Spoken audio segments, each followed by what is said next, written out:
Essa semana o Fé na Luta recebe aí a Oledeci, nossa parceiraça, e há algum tempo a gente já vinha tentando sentar para conversar e gravar alguma coisa juntos, né? E aí a gente aproveita o mês de março e essa série de gravações que a gente está fazendo sobre feminismo, né? Bom, todas as relações que envolvem o corpo feminino, né? Para estender um pouquinho essa discussão com a Oledeci.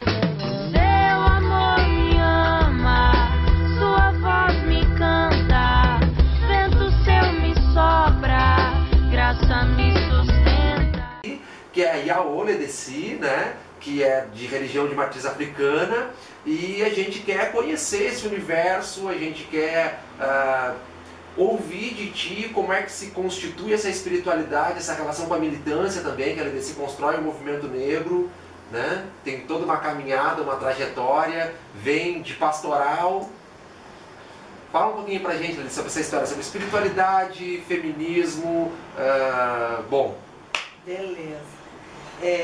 Primeiro eu quero te agradecer o convite, né, para poder falar um pouco dessa questão de que é ser mulher negra, EAO, militante, mãe, professora e tudo que isso envolve, tudo que isso significa, né?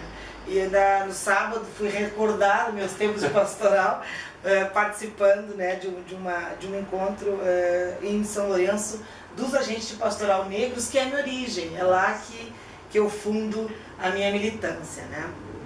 É a minha constituição enquanto mulher negra, mas também a minha militância, né, de construção de movimento negro.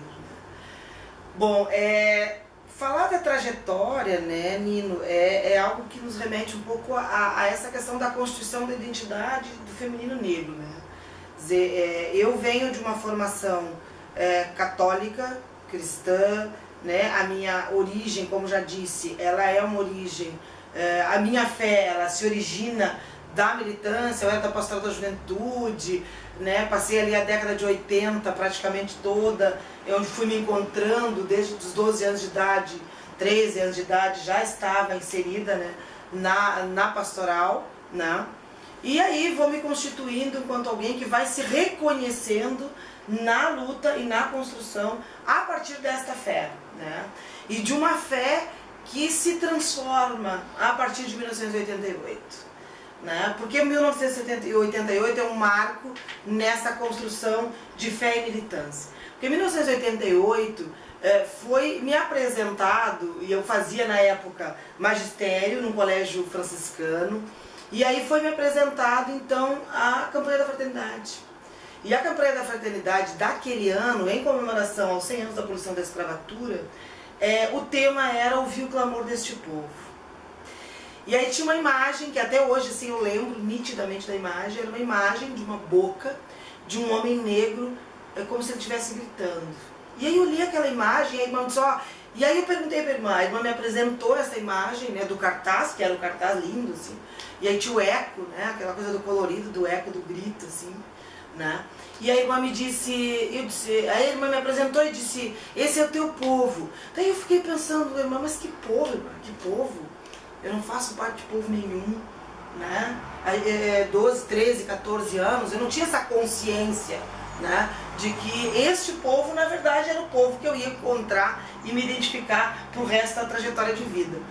E aí eu vou descobrindo um universo dentro da perspectiva da fé, que não se dialogava sobre essa questão da diversidade, da contribuição do negro, mesmo hoje a gente sabendo, né, que a construção da Bíblia, ela é uma construção negra, né? Os povos bíblicos, né? E aí eu fiquei muito orgulhosa quando eu soube que o Abraão, que a Sara, eram povos que eram muito mais negros do que loiros de olhos azuis, né? Então a gente vai descobrindo essas questões. E aí a partir daí há uma transformação nessa perspectiva de construção de fé.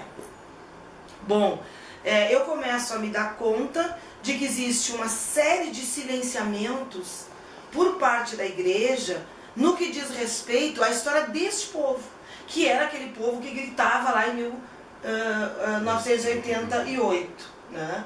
E aí eu vou descobrindo isso, e aí eu começo a militância nesse questionamento, afinal de contas. Por que esse povo está gritando? E qual é a contribuição, qual é a relação da igreja com relação a isso? E aí eu começo a entrar em choque. E aí eu começo a descobrir, aí venho para cá, eu sou de Canguçu, daí venho para Pelotas. E aí eu vou para Pelotas não por acaso, faço vestibular na Universidade Federal, entro para a faculdade de História e começo a estudar e chego na Idade Média. E aí na Idade Média eu vou descobrir todas as construções que a Igreja Católica vai fazer na questão da Inquisição, na questão da relação da Igreja Católica com as mulheres. E aí eu venho para a questão da instituição da escravidão. E aí eu descubro que a Igreja Católica é quem vai justificar a escravidão e vai abençoar a escravidão negra, porque nós negros éramos descendentes de Cã, do Caim que matou Abel. E o Caim que matou Abel era negro, pela perspectiva, né, da justificativa teológica da igreja, para justificar e não se sentir tão culpada, né, da escravidão. E aí entra a crise. E aí eu já estou adulta, discutindo essas questões, e aí fica um período no vácuo, na militância, mas sem essa relação com o sagrado. E aí começam a surgir os problemas. Porque ninguém consegue sobreviver à militância se tu não tem um sagrado. E esse sagrado é o que te mantém na militância. E aí começam os problemas, e aí eu vou teorizar, eu vou continuar na teorização, e aí lembro das discussões intermináveis, né, nas construções do movimento negro, e a gente acaba ficando duro, a gente acaba perdendo muito da sensibilidade, porque daí a gente acaba enxergando só essa perspectiva, que é o que foi de ruim de tudo isso, e aí não dá para dizer que teve um lado bom da escravidão, não sei, não teve um lado bom, mas teve a resistência. E aí eu vou descobrir na universidade, quando eu vou construir o meu paper, porque na época não era TCC, era paper, que era um artigo, né? Eu vou construir a partir da resistência. Em 1993, eu vou fazer um artigo, que vai ser o artigo de conclusão do curso da licenciatura de História, onde eu trabalho a resistência negra. E aí eu descubro que existe sim essa resistência, que muito pouco havia se falado até aí, muito pouco eu sabia sobre isso, né? E aí descubro que existe então um outro lado que a gente não tinha ainda aprofundado. E aí quando eu chego em Pelotas, no momento que chego, eu me deparo com essa condição, e aí a minha militância fortalece. Porque eu já vinha na militância, no movimento, na pastoral. E aí saio da pastoral, entro na universidade, e aí reforço a militância numa outra perspectiva. Porque na pastoral, nós éramos um grupo de jovens, assim, muito fortes, em que discutíamos a construção de uma sociedade socialista. Vivíamos a experiência socialista. Quando vim morar em Pelotas em 89, nós íamos morar num coletivo, que nós chamávamos, nós éramos todos da pastoral, fizemos 2 coletivos, um coletivo de mulheres, que morávamos todas juntas, e vivíamos efetivamente, concretamente, a questão da divisão de tudo, da divisão da roupa, da divisão da comida, da divisão do calçado, da divisão do espaço. E foi uma das melhores experiências socialistas ou comunistas, sei lá, a gente tinha muita consciência disso, porque víamos de uma pastoral que discutia a questão da teologia da libertação. Leonardo Boff era nosso mestre, era nosso guia naquela perspectiva. E aí nós vivíamos isso em 89. E aí nesse contexto todo eu descubro que, mesmo vivendo essa experiência socialista, eu era a única negra. E aí eu vivo uma das primeiras mais fortes, que vai marcar por muito tempo a minha vida, que foi a experiência do racismo. E aí aquilo porque eu vinha de uma família negra, então na família nós não tínhamos problemas, eu não conseguia perceber essa questão do racismo tão forte, porque eu vivia... a gente não nasce negro com consciência negra, acho que é importante dizer isso. A gente se torna negro com consciência negra na construção da vida e nas experiências que tu começa a observar a partir de ti mesmo. E aí olhando tu e olhando a relação com o outro. E aí eu continuo morando nesse coletivo, vivendo essa experiência de racismo, né, sem muito conseguir dialogar. Porque os companheiros e as companheiras que moravam, as meninas que moravam no coletivo de mulheres e os meninos que moravam no coletivo de homens, eram todos brancos, então não tinha como fazer esse diálogo. E isso nós vimos dessa ideia de que somos todos irmãos. E se somos todos irmãos, não temos diferença. Só que isso, quando aconteceu no racismo, é óbvio que escancarou essa diferença. Porque eu vivi uma experiência que eles jamais viveriam. E aí a gente eu não conseguia falar sobre isso.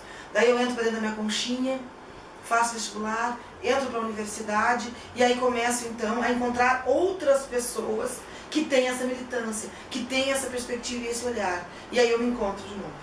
E aí me encontro de novo, me reconstruo de novo.